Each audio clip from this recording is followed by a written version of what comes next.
আসসালামু আলাইকুম। শীতের সময় অনেকে দুশ্চিন্তায় থাকেন, আসলে পুকুরের পরিচর্যা কিভাবে করব, বা শীতের সময় মাছ খাওয়া কমায় দেয়।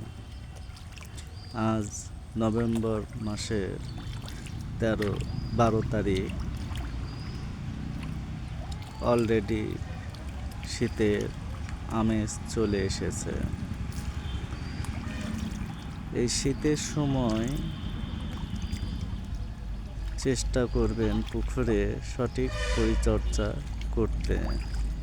শীতে অবশ্যই জৈব সার বা রাসায়নিক সার অবশ্যই পুকুরে দিবেন না। শুধুমাত্র চুন, লবণ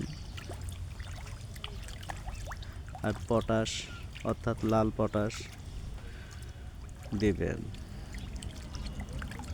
সবাইকে ধন্যবাদ।